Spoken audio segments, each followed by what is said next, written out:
England, a land of green fields and ancient stones where history whispers through the winds and the past lingers in every corner. But beneath its serene beauty lies a history stained with the blood of the faithful, a tale of faith intertwined with violence. It is a history of paradox where the very religion preaching peace and love was used to justify violence and oppression, turning sacred spaces into battlegrounds. How could this be? How could a nation so steeped in faith give rise to such brutality? The answers are complex and deeply rooted in human nature. The answer lies in the human heart, where faith and ambition can become twisted and the sacred is used as a tool of control, manipulation, and power. From the Norman conquest to the Reformation, each era brought its own struggles and conflicts. From the flames that consumed heretics to the battlefields where brother fought brother, the land was soaked in blood and tears. England's story is a stark reminder of the dangers of unchecked power, where faith can be twisted into a weapon. This is not a simple tale of dates and battles, but a complex narrative of human emotions and ambitions. It is a descent into the darkness that can consume even the most devout, a warning whispered across the centuries, echoing through time. Let us listen and learn from these stories of old, for they hold lessons still relevant today. The image is stark, terrifying, a testament to the brutal reality of religious persecution that stained England's past. It serves as a chilling reminder of the human capacity for cruelty in the name of God, a dark chapter in the annals of history. It serves as a chilling reminder of the human capacity for cruelty in the name of God, a dark chapter in the annals of history. But beyond the flames and fear, a question lingers. What drove people to such extremes? What fueled this fire of fanaticism? Was it truly faith or something far more earthly and corrupt? Was it power, greed, or the desire to control? This is the story of that question, a quest to understand the depths of human nature. The story of England's struggle with faith, power, and the enduring temptation to justify violence in the name of something greater than ourselves, a tale as old as time itself. 1. The year the world changed for England. 1066 was a turning point, a year that would reshape the destiny of an entire nation. William the Conqueror, with Norman banners flying high, seized the throne with a determination that would leave an indelible mark on history. But his victory was not just about land and titles, it was about control, a new order that would redefine the very essence of England. Control of the very soul of England, the church, the institution that held the hearts and minds of the people. I understood the power of faith. It was a force that could unify or divide, a tool that could be wielded to solidify my reign. I replaced English bishops with Normans, loyal to me. This was not just a change in personnel, but a shift in allegiance. I tightened the grip of Rome, ensuring the church served my interests. The spiritual and the temporal became intertwined. Resistance was met with swift and brutal force. Any opposition was crushed with an iron fist. Churches became battlegrounds, priests replaced by those who served the new order. The sanctity of the church was overshadowed by the sword. The clash of steel, the cries of the dying, the ground soaked in blood. This was the harsh reality of conquest. This was the price of conquest, the violent birth of a New England, a land forged in the fires of war and ambition. But beneath the surface of military triumph, a subtler battle raged, the struggle for the soul of a nation, a conflict that was as spiritual as it was physical. Could faith truly flourish under the shadow of such bloodshed, or would it be forever tainted by the violence that brought it to heel? Or was it destined to become another weapon in the conqueror's arsenal? A tool to be used in the pursuit of power? Was this the will of God, as William claimed? Or was it merely the cold calculation of a king securing his power? Or was it the cold calculation of a king securing his power? The line between divine right and political strategy was thin and often crossed. The line between faith and ambition blurred, setting the stage for centuries of conflict, a legacy of division and strife. England, once united by faith, now found itself divided by it.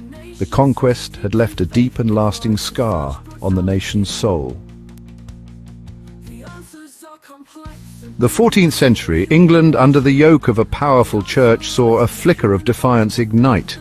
The church's grip was ironclad, but whispers of rebellion began to spread. John Wycliffe, a scholar with a dangerous idea, dared to challenge the established order. His thoughts were revolutionary, his courage undeniable. He believed the Bible should be accessible to all, not just the clergy. This radical notion threatened the very foundation of the Church's authority. My followers, the Lollards, spread my teachings, risking their lives to share the truth. Translating the scriptures into English, the language of the common man, they worked tirelessly, believing in the power of knowledge. This was heresy, a direct challenge to the Church's monopoly on spiritual knowledge, a threat to the Church's authority. The Church, feeling its power slipping, could not tolerate such defiance. The response was swift and merciless. The Church moved quickly to crush the dissent. Lollards were branded heretics, hunted down and burned alive. Their cries echoed through the ages. Their crime, daring to question, to seek truth outside the confines of dogma. They sought enlightenment in a time of darkness. The image is simple yet powerful, a testament to the enduring human desire for knowledge and spiritual connection, even in the face of danger. A testament to the enduring human desire for knowledge and spiritual connection, even in the face of danger. The Lollards' bravery was a beacon of hope. The Lollards, armed with nothing but their faith and their words, challenged the very foundations of religious authority. Their voices, though often silenced, resonated with truth. Their legacy, though written in blood and ashes, serves as a stark reminder. The thirst for truth can never be truly extinguished. Their sacrifice was not in vain. Among them was Sir John Oldcastle, a man of faith and influence who paid the ultimate price for his beliefs. His story is one of courage and conviction. Burned at the stake in 1417, his death became a symbol of the Church's ruthlessness. His martyrdom inspired many. Was this the God of love and mercy they claimed to serve? Or was it a facade to mask their fear? Or was it the fear of dissent, the desperate need to maintain control at any cost that fueled the flames? The Church's actions spoke louder than their words. The Lollards' story is a testament to the enduring power of faith, but also to its potential for manipulation. Their faith was pure, but the Church's response was tainted with fear. Their fate foreshadowed the turmoil to come as England's religious landscape braced for an even greater storm. The seeds of Reformation were sown in their sacrifice. They called me Bloody Mary for a reason. My mission was to restore Catholicism, even if it meant persecution. And I, Elizabeth, sought to establish Protestantism firmly. My reign was a balancing act, but it was necessary for the stability of England. The legacies of Mary and Elizabeth are etched deeply in the annals of history. Their relentless pursuit of their beliefs shaped the religious landscape of England forever. The struggle for religious purity was fierce. We believed we were purging the land of corruption, but it came at a great cost. Indeed, Oliver, the conflict within the faith led to a nation divided. Families and communities were torn apart, all in the name of religious righteousness. We sought to create a godly society, one where divine laws were above all. But enforcing such a vision was not without its challenges. Under Cromwell's leadership, the Puritans imposed strict moral codes. Theatres were closed, festivities were banned, and the Sabbath was rigorously observed. The iron grip of Puritanism reshaped daily life in England. With the death of Cromwell and the restoration of the monarchy, England saw the return of a more lenient Anglicanism. Yet the cycle of religious conflict was far from over. The nation would continue to wrestle with its spiritual identity, swinging between extremes of faith and governance. The intertwining of power and faith in England's history serves as a poignant reminder. When religious zeal becomes entangled with political ambition, the consequences can be dire. The quest for spiritual purity often leads to division, suffering, and ultimately a continuous struggle for balance. Henry VIII's break from the Roman Catholic Church led to the English Reformation, a series of religious transformations in England. Key event: in 1534, Henry VIII created the Church of England after the Pope refused to annul his marriage to Catherine of Aragon. This prompted the king to declare himself the supreme head of the church, severing ties with Rome. This religious schism led to significant political and social upheaval. Impact: Henry's dissolution of monasteries between 1536–1541 destroyed a key aspect of Catholic influence, leading to the redistribution of church wealth and property. The persecution of Catholics increased, and many were executed, including prominent figures like Sir Thomas More. Henry's break with Catholicism laid the groundwork for the Protestant Reformation in England, causing long-term tension between Catholics and Protestants. Significance: Henry's actions set the stage for future conflicts, including the rise of Protestantism in England, which fueled decades of religious wars and persecution. Edward VI, reign 1547–1553. Religious conflict: Edward VI, as a minor king, was under the regency of Protestant nobles, leading to a marked shift towards Protestantism. Key event: under Edward's rule, key Protestant reforms were enacted. The Book of Common Prayer, 1549, was introduced, which standardized Anglican worship in the vernacular, moving further away from Catholic traditions. In 1552, the 42 Articles were established, laying the foundations for English Protestantism. Impact: Edward's reign saw the suppression of Catholic practices, including the destruction of Catholic images and altars. The government also took steps to prevent Catholics from publicly practicing their faith.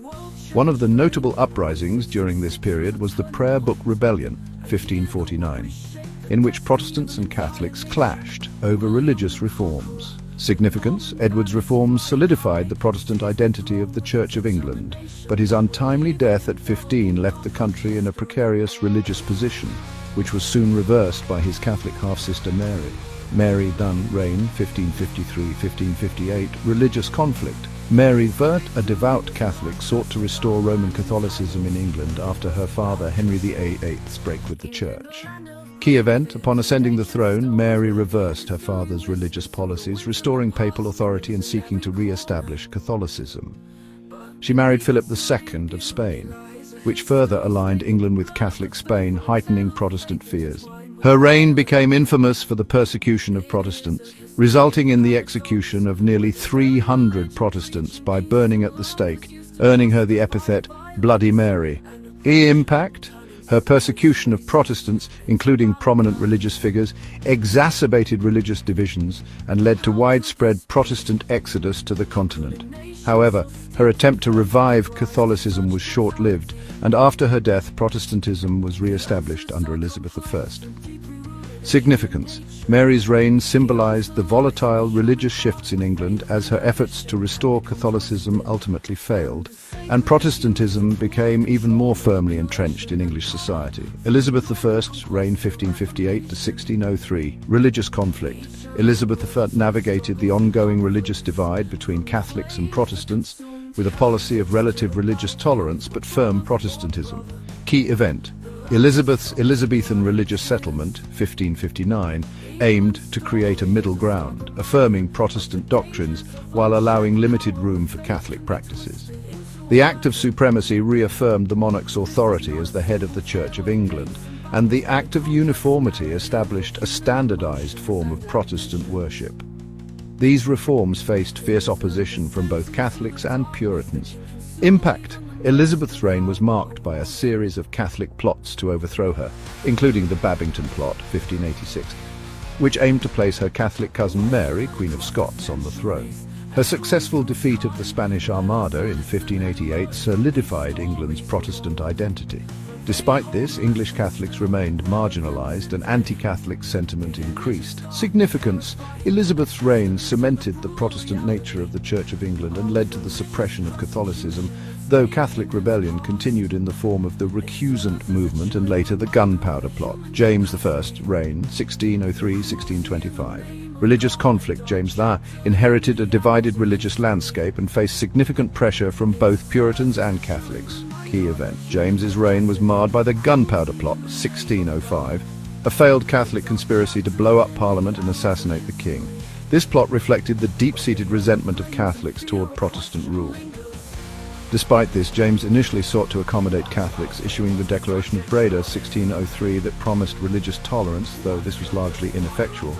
Impact: James's efforts to maintain religious peace were undermined by Puritan demands for more reforms and the persistence of Catholic discontent. His eventual failure to satisfy either group led to a sense of dissatisfaction among both Protestants and Catholics. His belief in the divine right of kings and his imposition of religious conformity exacerbated tensions. Significance. James's reign highlighted the growing divisions within Protestantism and increased religious tensions, setting the stage for the more radical religious conflicts of the 1640s under his son Charles I. Charles I, reign 1625-1649. Religious conflict. Charles I's reign was marked by severe religious and political turmoil, leading to the English Civil War. Key event: Charles married a Catholic princess, Henrietta Maria of France, which raised fears among Protestants. He also tried to impose the Anglican Book of Common Prayer on Scotland, leading to the Bishops' Wars, 1639-1640. These conflicts escalated into the English Civil War when Charles attempted to rule without Parliament and enforce his religious policies. Impact.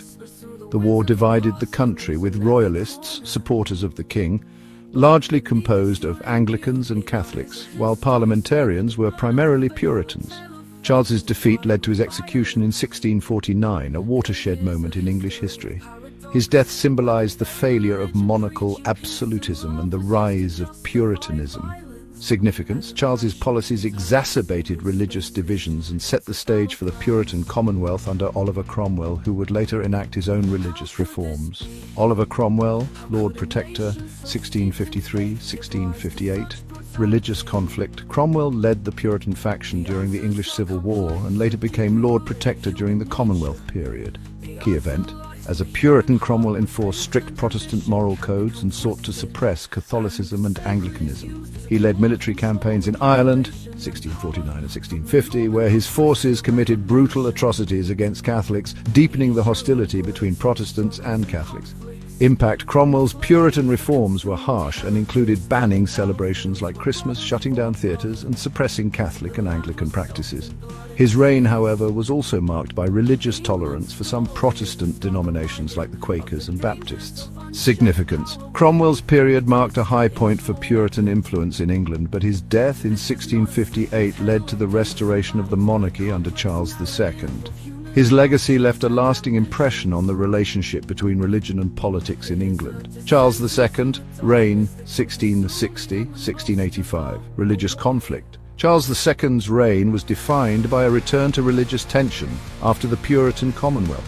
Key event: the Declaration of Indulgence, 1672, was issued, granting religious freedom to Catholics and dissenting Protestants, but it faced strong opposition, especially from the Anglican establishment.